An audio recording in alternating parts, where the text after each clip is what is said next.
Guys, we are finally wrapping up this season of 90 Day Fiancé the other way. These couples have all gotten on my nerves.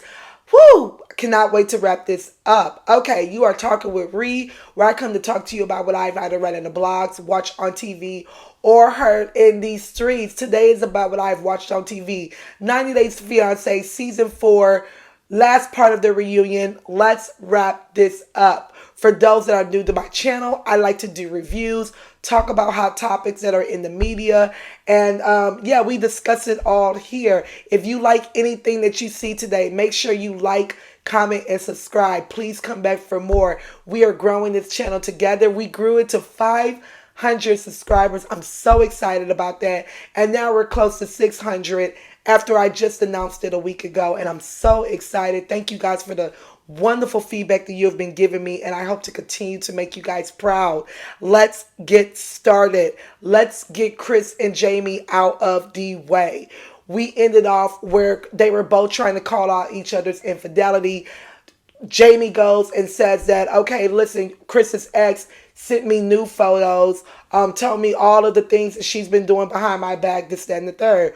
Well, Chris goes and says, well, yeah, when I found out that he was saying that, I went to his home, kicked in the door, broke his phone, and threatened him not to do it again. Chris, you probably said that after we've just watched you be violent towards Jamie on this show. And I'm so mad that no one has really held her to the fire because of that. But you said that like that's okay.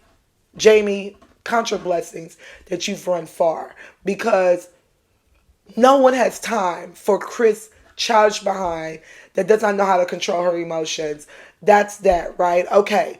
The mother comes out, Chris's mother comes out, backs up Chris's ridiculous stories, which further tells me that her mother has been an enabler for over 40 plus years. Hence the reason why your grown daughter with grown children is still acting like a child in the physical and mental sense. Okay? That is why she is grown running around here with tutus, and that's why she is grown running around here, jumping from one relationship to the next, being very impulsive, not knowing what she wants to do, and leaving people high and dry. That is why, because you enable it. The mother tries to convince us that she herself has sent money to Jamie. If you've sent money to Jamie, then you yourself should have a record of it. How is it that you or your daughter don't have a record of the money that you sent? And then Jamie shows a record of actually what you guys sent. You guys are not going to convince me that you have sent this girl over $10,000. Chris does not give off any inkling that she has that type of money. That's one. Two, you couldn't even send her $500 in rent. But you mean to tell me, in rent on a place that you both were staying at. And this is after marriage. But you want to convince us that before marriage, you were sending off thousands? And your mother sits there to back up your lies? It's sickening. Both of you are sickening individuals. Sickening. I do not believe that. Tim is ridiculous. If you guys are going to bring people from like past cast members to come and give their opinion, make sure they are unbiased. Please make sure of that. Tim gave his opinion based off of his experience with Jen from Colombia, the girl that he used to date. Okay? That is what Tim gave off his experience on. He is like, listen, there is no way. Like, I've went through the same thing. I know that she sent more money than that. There is no way you don't keep a girl like Jamie unless if you're sending money. What is a girl like Jamie? Is it because she's cute? What does that even mean? That is very insulting. And you are basing this off of your situation. But here's the difference though, Tim. I bet you can show a record of what you've sent. And you talking about that you've sent cash. Let me tell you something. There is no way you can send money to another country without a record. Whether it be Western Union, MoneyGram, whether it be these apps like World Remit, whatever it is, there is a record. Through bank, whatever it is, there is a record. Tim, there is no way you sent cash to a whole nother country without some form of a record. So miss me with all of that. Miss me with it all. So there's their issue there. They go and they say their goodbyes. Jamie is like, please seek mental help. And I 100% agree. Chris, you need help. You need help.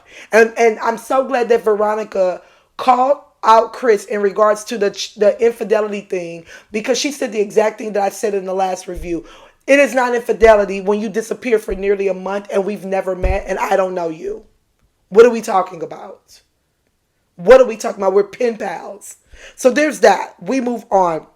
We get down to Jen and Rishi, okay? So Jen is sitting back listening to the other couples, and she gets to the conclusion that, you know what? I don't like the fact that your mother says that she doesn't like us being together because I'm old. That doesn't make me feel good. And if she ever says that again, then I'm not going to be with you. First off, Jen, you cannot control what comes out of another person's mouth. Jen, you are 16 years his senior. Of course, his mother feels that age is big deal, especially when he has not brought children into this world. And you're nearly 50. So yes, his mother has a right to say what she wants to say in regards to that. You can't control that. Oh, if she says it again, I'm going to break up with you. We'll break up now. And from what we're made to understand, technically you're not really together. Jen, you know good and well that this relationship cannot work. And you know that hence the reason why you handed out your number to Debbie's son. Talking about I'm not going to wait around for him. If somebody else come along, somebody else comes along. For you to even say that on national TV already knows that you know you're not really with this guy. Jen is one of these people that wants to claim that they have a relationship just so they don't feel like on the outskirts, right? Like, it's like, oh yeah, I got a fiance up in India. Knowing good and well that this is some man that you have not seen in 2 years. Knowing good and well that you've never met his family. Knowing good and well that you have never gotten approval from anyone. Girl, bye. Go and be with Debbie's son. Please.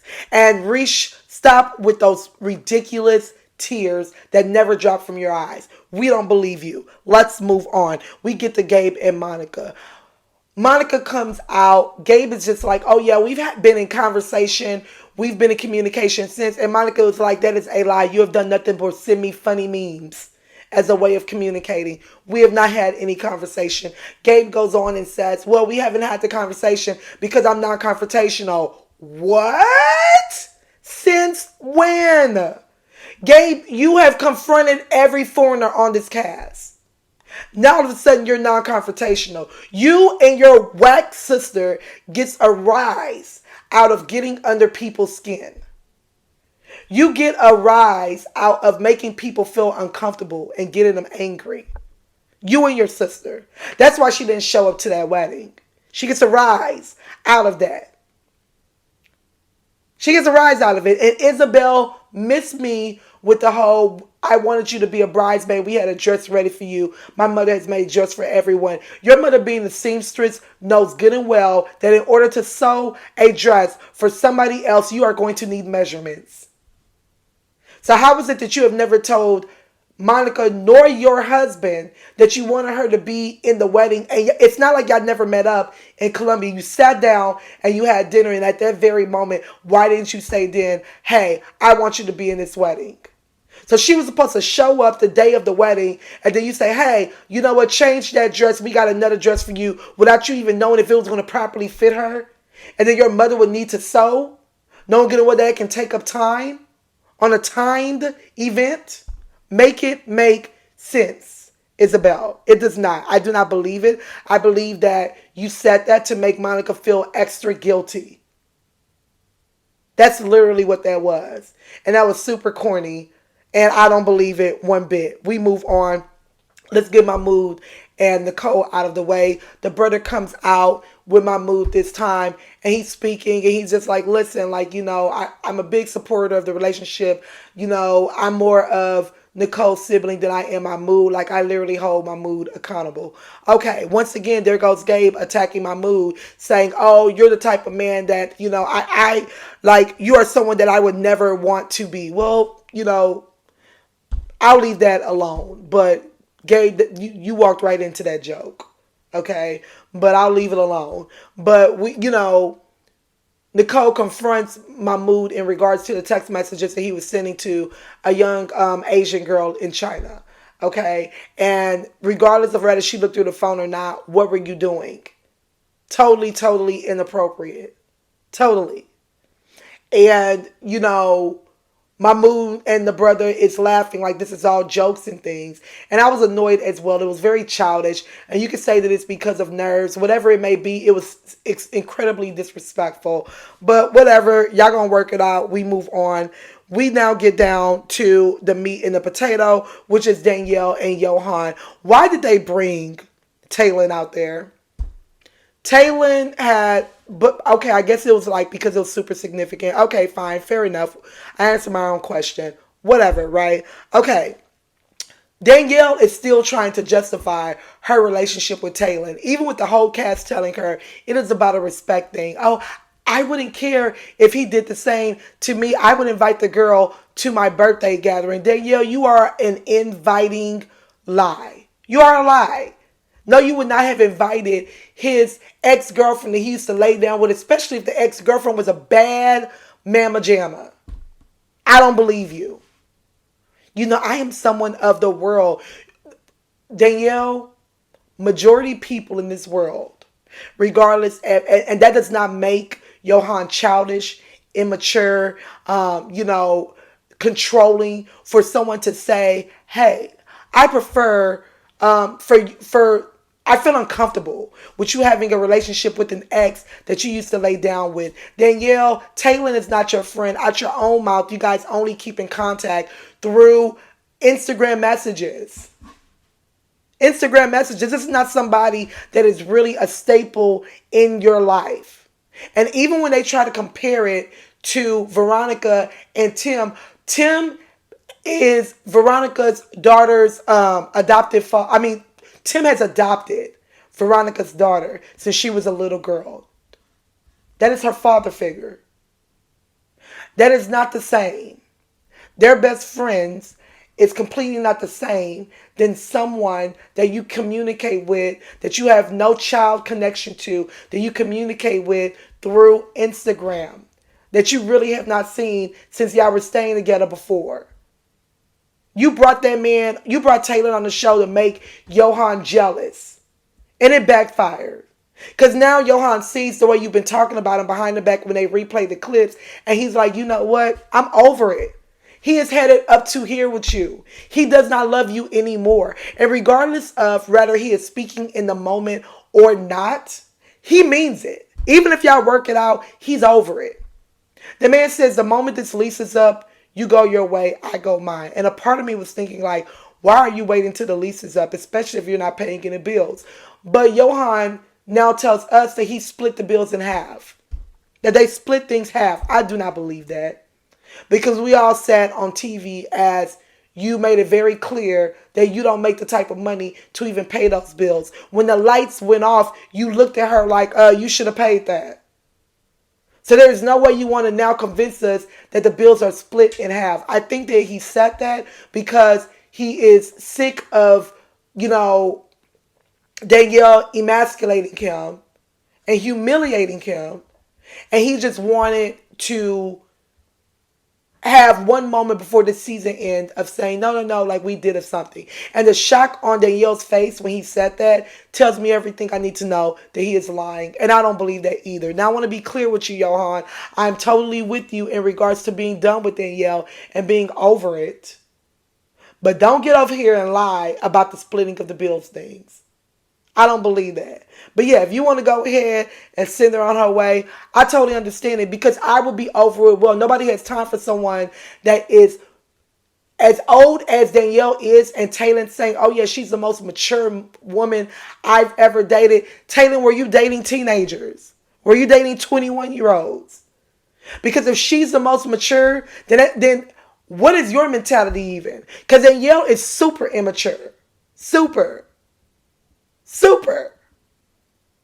And do I think that Johan is done? I don't know. I think that he's probably still with her because Danielle is probably still splurging. Danielle is like, oh no, we can work this out. You sat on that stage and try to play victim and try to play like, oh, he's never going to change. Girl, you need to change. You need to change. You are the one that is creating a lot of this problem and then trying to gaslight him and flip it on him. And if you feel like he's never going to change, when he said, I'm done, be done. Oh, we need therapy. He's like, I don't want therapy. Be done. Let that man be free. Yeah. My goodness. Like, we'll see what happens. But yes, that is my review, guys. Let me know your thoughts. Let me know, do you think that Danielle and Johan are officially done? Or do you think that the money is going to keep him around? I think the money going to keep him around. But I think mentally, he's checked out. I think, especially after realizing that she's not bringing him to the States. I think mentally, he's checked out. Mentally, he's checked out. That's what I believe. Okay? Let me know you guys' thoughts on this entire reunion. The season. Was this a good season? Are we sick of it? Okay? Like, and Debbie, please do not bring Debbie back. But like, comment, and subscribe. I can't wait to hear from you guys. Talk to you soon. Bye.